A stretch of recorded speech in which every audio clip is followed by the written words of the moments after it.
Hello and welcome to another episode of my Working with Todoist series.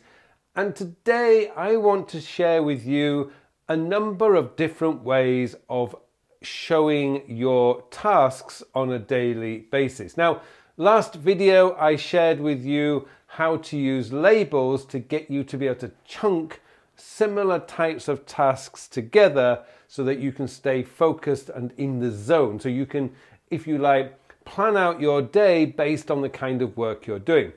But Todoist offers so much more than just labels to organize your tasks. And I want to go through all the latest features that Todoist have been quietly adding in the background so that you can get the most out of these new features. And they are really, really helpful to get you to focus in on what is truly important to you on a daily basis. Now, before we go any further, I would just like to say, if you do get any value from this video, then please help me by clicking on that like button below. And if you haven't subscribed to my channel yet, and you want to get all the latest tips, tricks and news on using Todoist, then please subscribe to my channel. Okay, let's go into my demo account now and I'll show you many different ways of organizing and, or should I say, presenting your tasks on a daily basis. Okay, so what you are looking at right now is Todoist's default view if you're not using any way of filtering down your tasks. Now, before we go into the area that we're most concerned about today, which is this one right here, the view options, what I need to just explain to you is up here is what I would describe as the business end of Todoist. This is where you want to be putting your focus each day. Now, we have filters, which I've added a few here. These are my favorite filters, and they've been around for a long time. But this section here, this is where I see a lot of people making mistakes. The projects area. This area is simply a holding pen for tasks that you haven't decided when you're going to do. Although actually this week you've already decided, because in this week's folder we will have dated them. But down to next week you won't have dated these, this month, next month and so on. By the way, this is my demo account, so it's not fully fleshed out, but you'll find that this week will have dates. But again, it's simply a holding pen. The business end, the day-to-day end of Todoist is right here. This is why the weekly planning and indeed the daily planning is so important. It's the glue that brings your whole system together. If you spend all your days looking inside these folders, that tells me you've not done any planning, because that is going to distract you. It's also going to overwhelm you, because that's where all your undecided tasks are. The most important part is this, the today area. And if you wish and you are using filters, they are also important. But let's just look at what you can do here. Now, last week I showed you that you can organize by your labels, which I think is very important because that helps you to focus in on the type of work you are currently working on. So take, for example, today is a Friday. So what I could do is if I go into my sort options and I group by label. Now for me, Friday is audio visual day. So all I would now need to do is just look in this section here. This would be the most important section right now because I am currently videoing these videos. So this is my import. This thing is not important. This lot is not important. The only thing right now, because I am in my recording mode, is this little section here. And that's why I find that you can organize by labels, as I showed you last week, is a really good way of doing it. Let's go back into there and just clear that. We're going to go back to group by none, because I want to show you different ways, because we're all different and we all look at things differently. One of the first options you have up here is to go by list. So this is your list. This is the traditional way Todoist has always done it, but now Todoist offers boards. So I can go into here and change that to a board. Now, right now, it doesn't really help me because I've not got any organization in here, but let's go back to the view. And now if I change the grouping, again, I'll group by, well, let's group by a different one this time. Let's group by priority. You will see what immediately happens is that let's remove the menu. Now, by the way, you can remove the menu go back to today. You can remove the menu two ways. First, you can hit the hamburger button there, or you can tap M. I'm going to tap M. So now I've got a board of the tasks that I must complete today. Now, personally, I find this is a little overwhelming because it's just a full screen of tasks. So I've got my most important, my two must-do tasks right here. I've got my morning tasks here, which is a way I've always done it traditionally. And then I've got my afternoon tasks here. And then these are the ones that I get round to if I have time at the end of the day. So that's one way that you can organize your today. And this is kind of this has been around for probably about a year now. But you can do this in so many different ways. So let's go back to the list. In fact, actually, no, let's not continue with the board. So we can now change the grouping around. I have no due date would be pointless because obviously today is today. Date added, if you wish, so I can go in here. These are all the dates that I've added, but I don't see how that would help you very much in your day-to-day planning. Priority, which you've seen. Label, I think, is a very useful one because, again, if you're more of a visual person and you say, right now I am going to be doing my writing, so I can sit down and all I have to do is focus in this column. Because I've got the label writing in here. Let's say that, okay, now it's the afternoon and I'm going to do my communications. This one I really must do today. These ones I will do in the afternoon because the way I use flags, my red flag is the ones must do today.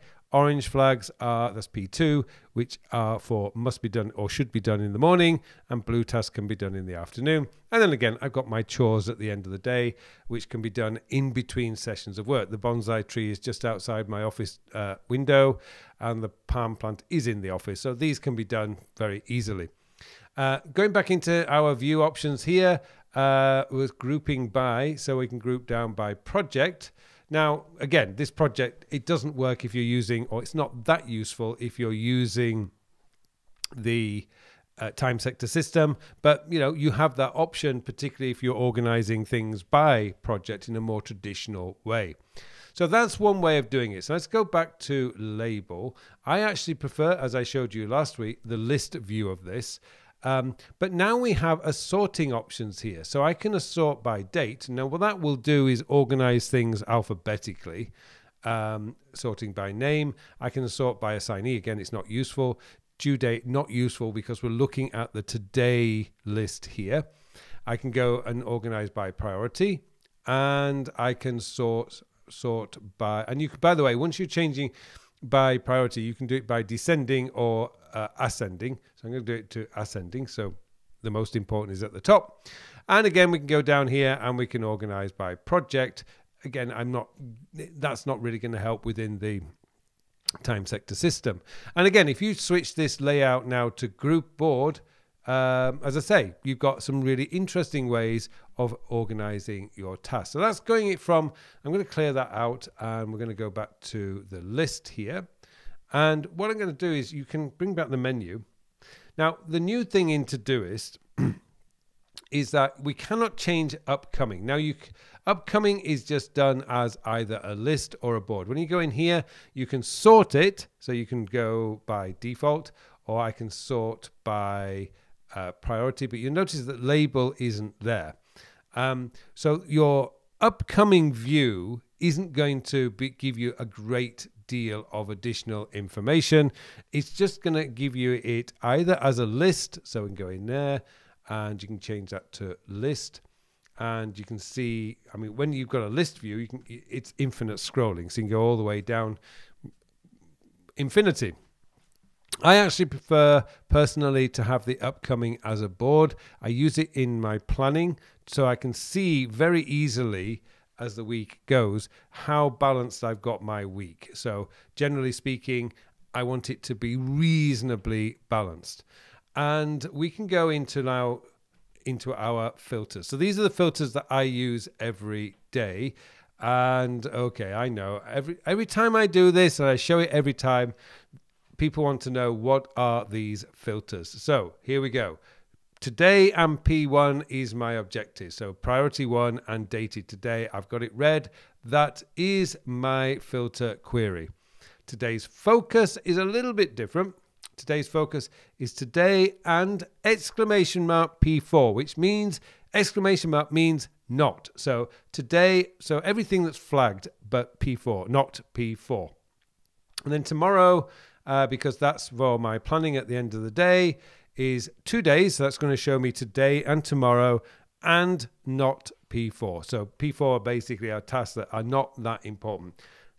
So that, you know, I've covered that one now. So we go into today's objectives. There's only, for me, there's only ever going to be 2 tasks in here. That's my limit on the must-do tasks each day.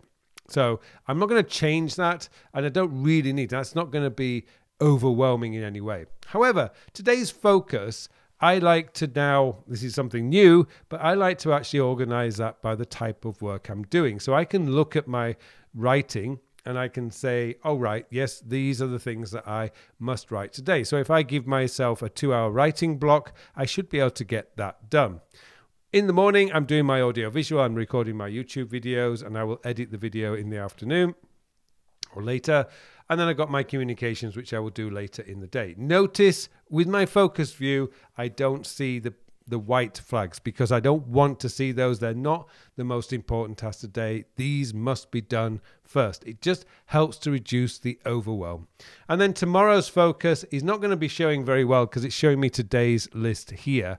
But, well, actually, no, let's just say, because we're doing this now at the end, if I clear off my today's tasks, you'll notice that the number here is reducing. So I should go, that one's done. It's gone down to 9.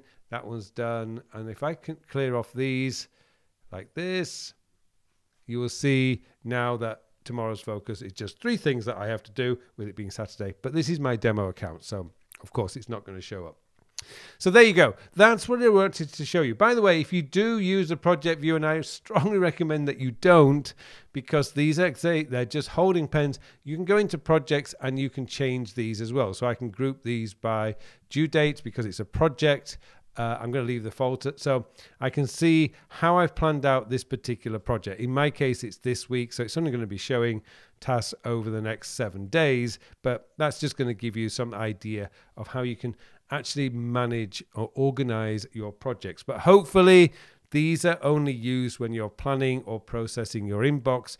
As I say, the business end of your Todoist is right here, and also your favorites, because this is telling you what matters today. Tomorrow doesn't matter until tomorrow. It's a different day. Focus on getting your work done today, and that's the work you've decided needs to be done today.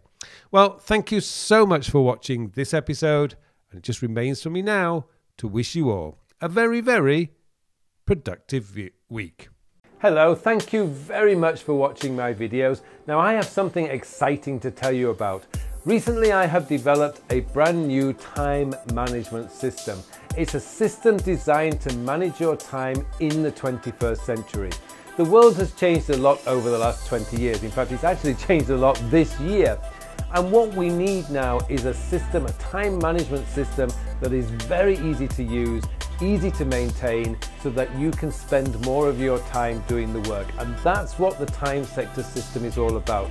It's going to change your whole belief system about the way a time management system should work, because this focuses on when you are going to do the task. And let's be honest, it doesn't matter how motivated, inspired, or how urgent something is. If you don't have time to do it, it is never going to get done. And that's what this system is built around, getting your work done, so you can spend more of your time doing the things that you want to do. I hope you join me in this course. The full details of the course are in the show notes below, so please join me, and thank you very much for watching this brief video.